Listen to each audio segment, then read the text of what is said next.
Unrecorded call from Ken Hovind. an inmate at the Santa Rosa County Sheriff's Office. This call will be recorded and monitored. Your advance pay account balance is $52.85.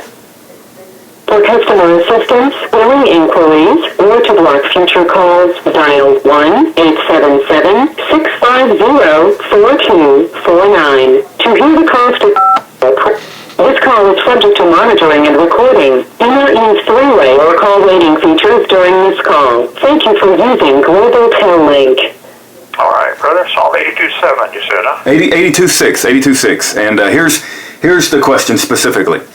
Fernando writes, my question is about Psalm 82:6 that says, I have said, ye are gods, and all of you are children of the Most High. And Jesus confirmed it in John 10:34, where he says, Jesus answered them, is it not written in your law, I said, ye are gods? So my question is that if it is okay to say we are gods. I know some atheists said they are gods, but they say that with a different purpose. But from Christian perspective, is it okay to say we are gods by the fact that we are his children made in his image? Question mark. Interesting question. Don't have a complete answer, but if you look at the beginning of that psalm, verse 1, God standeth in the congregation of the mighty. He judgeth among the gods, small g. It's a small g. How long will ye judge unjustly and accept the persons of the wicked? Selah means stop and think about it. So I think there's probably been a lot of sermons preached on this question you're asking, and I don't have a complete answer, but in the sense of a small g gods, God has given us, we are certainly above the plants and animals and rocks, and it probably goes back to the stupidity of the evolution theory. Anyway, so yeah, Jesus did quote that. Did I say you are gods? They were trying to get Jesus. They were trying to stone him for claiming to be God in that passage, and so he used that as a way out of a stoning because he knew he had to die by crucifixion. His blood had to be shed, and that was coming later. His ministry wasn't done. So don't know. Good question. But notice it's a small g. I think it's just an expression. It has nothing to do with it. By definition, there can only be one God. There can't be two gods. There has to be an authority structure here. So there's only one God, capital G. This call is from the Santa Rosa County Sheriff's Office. Thank you. That's more of a question for a theology book, I guess. Someone who writes a theology book might have an answer, more of a complete answer for that one. Okay. All right. Thank you, Pastor Hovind. The next question comes in from Dario. And Dario, I think, had written a previous question about is it possible the Antichrist will pose as an alien? But he writes this morning, hi, Rudy. Thanks for asking Dr. Hovind my question. To clarify, I do not believe in aliens, but I think it could be possible that the Antichrist will appear that way in order to confuse people. Anyway, I've got two more questions if you'd like.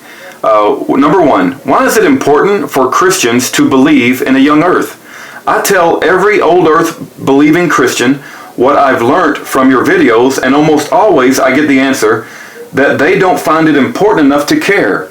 What can I say to them in order for them to care about this topic, which I myself find so important?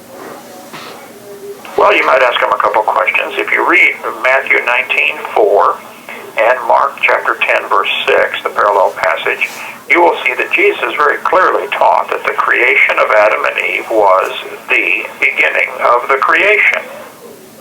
Okay. If the creation of Adam and Eve was the beginning of the creation, we know anybody can add up the numbers found in Genesis 5 and Genesis 11, and you're all going to come to the same conclusion. The Bible teaches the earth was created approximately 4,000 BC or 6,000 years ago. So the question is very simple. Was Jesus lying when he said the creation of Adam and Eve was the beginning? Or was he stupid? Or was he right? I don't see any other options.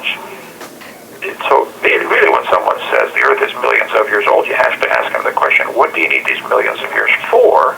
And were there people at the very beginning? They'll say, oh no, there were no people. Okay, well then Jesus was lying. Because Jesus said the creation of Adam and Eve was the beginning. That's one simple reason. Secondly, God wrote on the only thing God wrote on a stone was when he did the Ten Commandments and handed it to Moses. And one of those commandments we see in Exodus 20, verse 11, and again he talks about it in Exodus 31, verse 17, that God made everything in 6 days. That would include man, that would include dinosaurs, that would include everything. So the question is very simple. Was God lying, or was God stupid, or was God right? Did he actually create everything in 6 days like it says? So there's two simple reasons why it's important. A third reason might be that the Bible says clearly that nothing died until Adam sinned. Man brought death into the world. We see that in Romans chapter 5 and again in 1 Corinthians chapter 15. The reason there's death and suffering on planet Earth is because of man. Did God create a world with death and suffering? Were the lions eating the zebras in the Garden of Eden and God saw that that was very good? Is a world with death and suffering like that, is that considered very good? I think Romans 5 and 1 Corinthians 15 would make it clear that no, it was man's disobedience that brought death into the world. So if your friend wants to have millions of years, ask him the question, was there any death and suffering before man got here? If so, then why did Jesus die on the cross? If death and suffering is perfectly normal and considered good for the lion to eat the baby zebra, okay, then what's the purpose of Christ's death on the cross if not for man's sin? So the idea of death before sin really calls into question the purpose of Jesus' life. Anyway, those would be three things I would ask him. Okay, hope that helps, brother. All right, no, thank you, Pastor Hovind. The next question from Dario, he writes, if you only had 5 minutes with someone, what would you say to convince them that the earth is only 6,000 years old? Thanks again for your dedication, praying for your soon release, and yes, we would love to have you preaching here in Switzerland. Kind regards, Dario. Well, thank you, Dario. If I only had 5 minutes. Well, there are two totally different approaches. I would kind of see which one is needed at the time. There's the spiritual, the biblical approach. You can show easily from the Bible that the earth is only 6,000 years old. So I tell people, okay, there's a biblical side to this. Now, there's also a scientific side to this. So whichever one they need. If they say they believe the Bible, okay, well, then let me show you what the Bible says. Like I just mentioned, nothing died till Adam sinned, and the dates add up to 6,000. Anybody can add them up. So the Bible clearly teaches that. If they don't care what the Bible says, then you take the scientific approach. And there are all kinds of things I cover in my seminar part 1 called The Age of the Earth.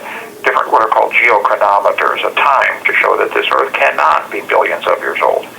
I use the illustration in my book, my seminar notebook that goes along with my seminar about if you find a watch in a coal mine or a gold mine or something, and you buried in the mud, and you say, wow, this watch has been here for 4,000 years. You say, well, someone says, wait, that's impossible. This mine was not even dug until 25 years ago. Well, just that simple fact proves the 4,000-year claim to be wrong. And you know the watch has to be less than 25 years old. And then someone points out, hey, this brand of watch wasn't even made until 10 years ago. Oh, okay. Now, I still don't know when the watch was left, but I know it's, since you're from Switzerland, watches would be a good illustration, by the way. So I know it's less than 10 years ago because of those two simple facts.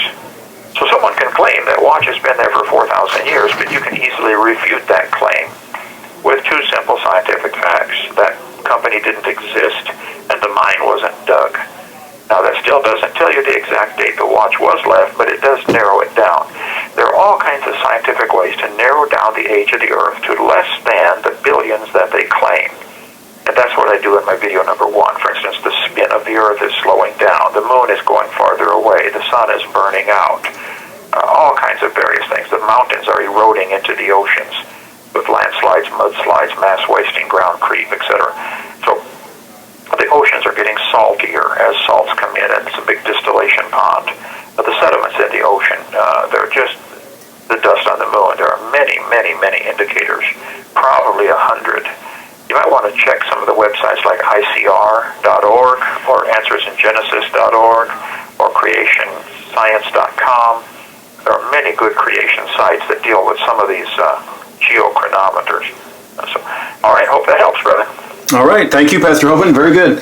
The next question comes in from Joe, and Joe writes, "Hello, Pastor Hovind. My name is Joe. I very much hope you are not in jail to receive this question."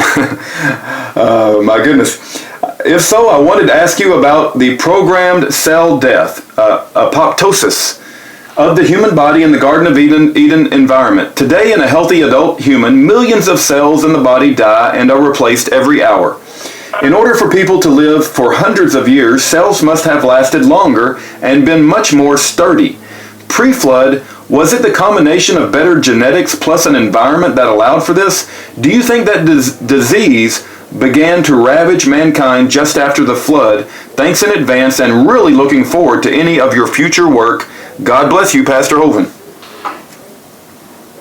Well, thank you. Chow just arrived here. Rudy, after your radio program, let me call this afternoon, and I'll deal with that one. That's an interesting question. Needs a longer answer. Okay, Pastor Hovind, I hope to let you out soon, if not today, but if you're in there, we will continue to do Bible questions. It's a real blessing, but we hope we can soon see you free. All right, thank you, brother. God bless. Bye-bye. All right, that's Pastor Hovind, still in prison, even though all charges have dropped. Should have been in home confinement back in February. Absolutely incredible he's still in prison. We need to find out from the U.S. Marshals Department, and let me find their number. I believe their number, at least one of their numbers, is 850-469-8270.